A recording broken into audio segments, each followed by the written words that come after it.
What is going on, everybody? Welcome back to another full self-driving video on version 14.1.4. We have now received an update in a week and a half, 2 weeks, something like that, which is a little different from the pace before, where we were getting an update every 3 or 4 days, and it was a lot of updates there, and personally wasn't noticing much change between the updates besides like adding the Mad Max profile.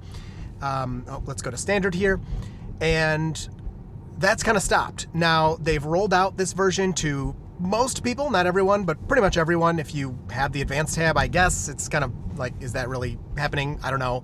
And 14.1.5 has rolled out to early access Cybertruck owners. So like check out Chuck or Gregor Trucker, Omar, they have 14.1.5 on their Cybertrucks. And from what I hear, they're not really experiencing the brake stabbing. I think, I don't know. But I gotta say, the past, week or so of me using this, when I'm not like making videos like this and stress testing it and blah, blah, blah, I haven't really noticed much of the brake stabbing. It still happens a tiny bit, but I haven't noticed it too much. Now, the point of this video, as you can see, was there's some snow outside. And so I was like, all right, it's snowing. This is awesome. And I park in this little area to get started and put in all my destinations. And then I look up and the snow has stopped falling. I'll maybe put a little clip from literally 5 minutes ago where it was snowing. Now, the thing about this is it just got cold enough. It's been above freezing until basically today. So the roads are not cold enough. Yeah, see, there's some right there when you get these left turns where the visibility is low, you get a little bit of stabbing. That's exactly why I started there, to show you that it's probably still happening. Since it was above freezing until today, the roads are still warm. So they're not gonna have much snow on them. They're not gonna have ice, but it should continue to get colder. And at that point, that's when you start to get some of the ice buildup, because they're not gonna do any road treatments today. They're not gonna do any salt, which is what we do in Michigan. They're not gonna do any of that today. They probably will tomorrow, I would guess, because the temperature's gonna drop. But anyway, we have a few things here that we're really looking for out of, I love how it's moving a little to the left here to avoid some of that bumpiness.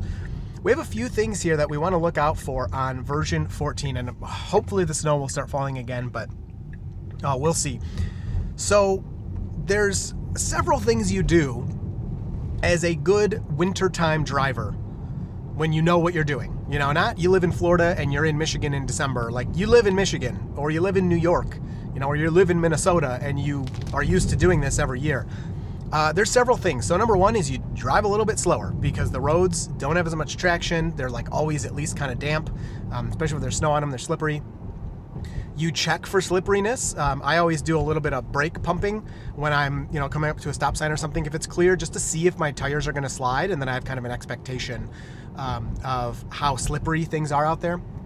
And you give yourself much larger stopping distance. Now, today is not that bad, but these are the things that we want to look out for with FSD when we're looking at precipitation and things like that. And so, is 14 now smart enough to do all those things? So what's interesting is version 14, actually I want to take out this first destination here so we go through this stop sign is what I want. So is version 14 has all these smarts we've been seeing. Nice job turning off the turn signal there. Oh, a little bit of a break. It was kind of scared of that guy, which we may have confused him by having the turn signal there for a second. That yellow pickup just flew through the stop sign. So did the white Toyota right there. Oh my goodness. Version 14 has shown us a lot of smarts. It preemptively now is kind of reacting to things on the road. I had a clip last night. I wasn't recording in the car, but my dash cam footage showed a possum that was kind of coming out into the road, but then it turned around, and FSD slowed down until it turned around, and then it kept going. Like, super smart, like exactly what you would expect a person to do. I don't know what this park job is. What? Literally just parked like in the middle of the parking lot. I'll report that. That is not a parking spot or anything. So 14, the point is, it's shown us a lot of smarts. So we want to look and see if it has more smarts than that, and is context aware of the precipitation, the traction, and stuff like that. And I'm going to keep it in standard. I've tried hurry a little bit. It's still speeding, a lot, which it's the hurry profile, so I don't really blame it. But it's kind of like, even if I tell you to hurry, if traction isn't good and it's snowing outside, maybe you should pull it back a little bit, even though the human maybe said something stupid, right? I want the car to get to the point where even if I tell it, like, do the dumbest thing, it's smart enough to go, you know, this isn't the safest. And then if I don't like that, I could just take over and drive myself or choose a different profile or something like that. So those are the things we really want to look out for. And then we're going to go through stop signs here a few times right in the beginning because I'm really looking for that hesitation, the stuttering in the braking. I'll keep saying brake stabbing, but it's not as severe as it was in the beginning when I first kind of said that, just so everybody is clear. And then as we're looking for these different things, I got to tell you about today's sponsor, Sentry Pro. So we know Sentry mode on our Teslas keeps them safe when they're parked. Little tiny hesitation in that intersection. Sentry Pro like cranks that up to the next level. Sentry mode is missing, you know, a few little features there. And one of the biggest things is Sentry Pro gives you real-time notifications as soon as Sentry mode activates. Like even if it sees someone near your car, then that's totally customizable so that you don't miss anything. The problem with Sentry mode is somebody could creep around your car for 20 minutes and it won't tell you until they actually do something. This way you could see. So I'm gonna let it search around here for a parking spot because all the parking there was full. So I'm curious what it's gonna do here. Sentry Pro can alert you earlier, so you can get to your car if it looks suspicious or something before something bad happens. You don't have to deal with the after effects. And these alerts trigger as soon as it notices someone, which is huge. It's built by official Tesla partners and it uses the Tesla API, so all your data is safe and secure. It officially runs through Tesla, which is great. And just check out the reviews on this app. People are so happy. I've even heard from you in the comments after I've been talking about Sentry Pro. We can go on this red. Ooh, it's hitting the brakes here. It's scared. You guys in the comments have been telling me that you're enjoying Sentry Pro. You can download it for free to try it out, and then you can sign up for extra features if you want to do that. They are having a sale right now, so make sure you use my link down below to take advantage and get the best price. And it works on all Tesla models, both old and new. So it's a great app. You don't need premium connectivity. It's really quick to set up, just takes a few minutes, and you can even have like different notification sounds and everything. It's really good. Definitely use the link below, download it for free, check it out, and I think you'll really enjoy it. So thank you to Sentry Pro for sponsoring this snow drive, which is really disappointing me right now. Okay, so we're still looking for parking. So that truck took a parking spot there. I think maybe we'll just fast forward really quick and let the car keep circling until it finds a parking spot. Let's see how long it attempts to do this before it, I don't know, gives up or whatever it does.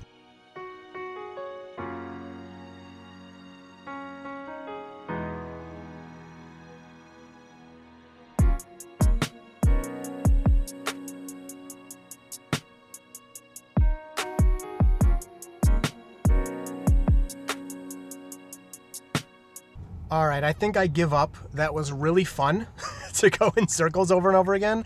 I've seen a few spots open up, but people have taken them before we've had an opportunity. So let's move on to our next destination here. I think the main thing is FSD needs to broaden its search area. There's definitely parking somewhere else. If it, I don't know, circles a couple times, it should be like, oh, there's nothing here. Let me check the next street over. You're getting into like more advanced logic, but again, if you think of it from a human perspective, it's kind of obvious, like, okay, there's no parking spots here. Let me park down the street, you know, over here and just walk for a minute. So pretty funny, you know, to see that anyway, but not the best situation to be stuck in unless you just want to sit there and go in circles. It did an okay job driving around, just a little bit of, you know, weirdness in the braking here and there as it was searching. All right, we'll make our complete stop. And then we should just roll right through here. Yeah, so we start rolling and then hit the brakes again. It's like, that's so bad. That is really bad. Because for several reasons, but the two main reasons is, number one, you're gonna confuse the other people at the intersection. Clearly we were there first. They're not coming at us. Like that car was not accelerating. It was going super slow towards its stop sign. But number two, the person behind you, right? If somebody is half paying attention and they see you start to roll forward, they're going to start to roll forward too, and they may not catch the braking. Now, that's their fault. Don't get me wrong. It's not like, you know, the person who rear-ends somebody is responsible, but still, why even create that type of situation? Wow, there's like a little bag right there, and I'm pretty sure it responded to that blowing in the wind. That is crazy. I know sometimes the sensitivity is too much. It's braking for leaves and other things that it doesn't need to, but it's still wickedly impressive, the how little of movement that this thing can now react to. Now we are heading into the rail yard, and I can't tell. Okay, there's lots of parking here. This place is usually pretty busy, so I thought maybe it would be another tough spot to park, but looks like it will be very simple. Yeah, there's tons of parking here. So we'll let it park and then let it leave. Let's see what it chooses. Yeah, perfect. We're not parking next to anybody, especially when there's tons of open spots. Beautiful. Love it.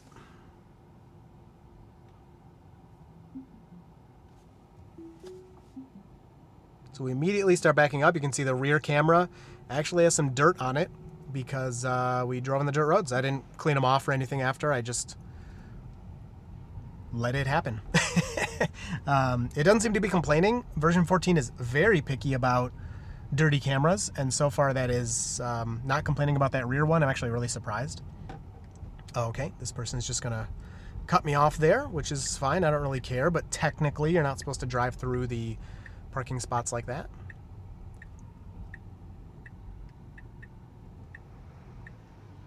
Make a left out of here, stopping way too far back. This is, I get it, but it's silly. And a nice smooth move through that left turn lane. So it seems the main things are if there's like pedestrians or anything that's approaching the intersection or the turn that you're making will induce the stuttering, or if visibility is kind of iffy, the car is going to stutter a lot. And we're getting several of these phantom wipes, which I'm really surprised by. I haven't seen a lot of that. It's not that I've seen zero, but I haven't seen much of it. Now this would be just the braking, and I can't show it on video. I have no good way to get it across on video. So we're kind of blocking that parking lot over there. It's not the end of the world, but just something to consider.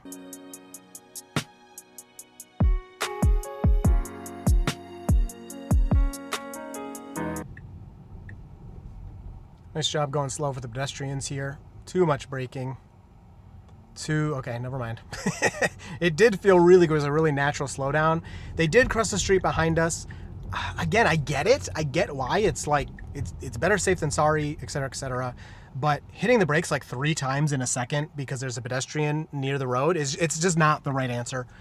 I'm sure they'll get it fixed. It didn't used to do that. Although it used to be still really good at stopping for pedestrians and doing everything really politely.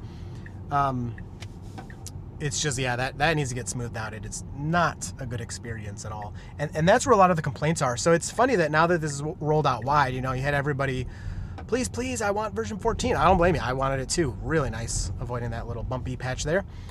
And now that it's out, and this happens every time, there's a lot of like, oh, this sucks. Why is this on my car? And like, if that's you, that's fine. I get why you're saying that. It is not as smooth as version 13. It's not even close. But make sure you go in your settings, in your autopilot settings, and turn your advanced tab to standard. And then you won't get the version until they smooth out all that stuff. It's pretty typical that when we do these big version jumps, things get a little weird. They're never dangerous, but they're not always comfortable. I don't know what you're doing here. Let's see. We could just do the next destination. I don't really care about parking here. I think we've done enough parking. All right, I'm done with that. I just put in the next destination. That was pretty weird. It was set to parking garage. I didn't notice that. It did that automatically on its own. If I set it to parking lot, maybe it would have turned right into the parking lot, but the world may never know.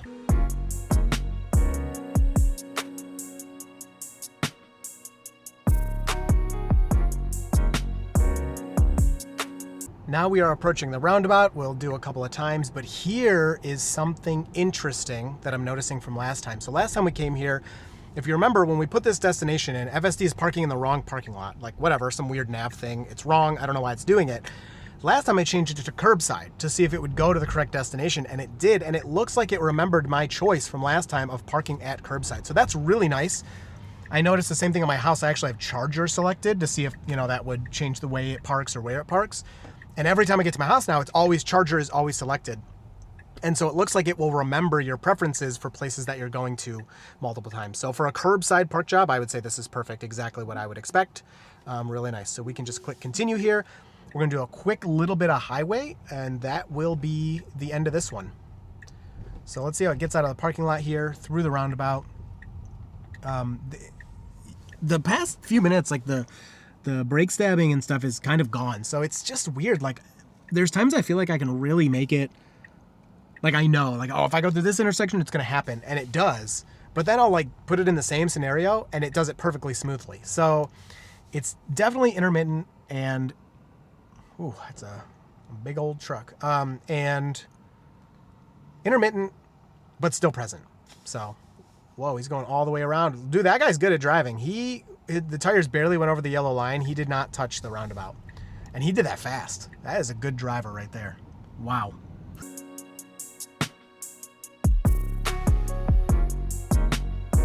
Here we go, hopping onto the highway. We'll see how it does. This is a dual like merge on, merge off thing. I don't know what you call it. Let me know if you guys know down in the comments where the same little area, people are exiting as well as getting on.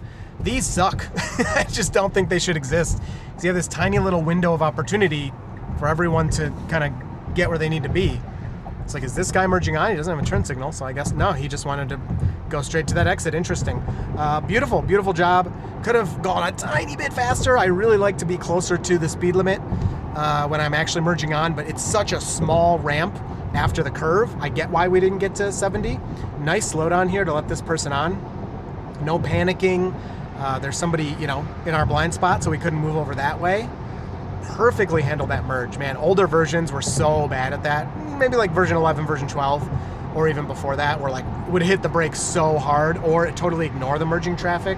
Now that seems to be handled really well.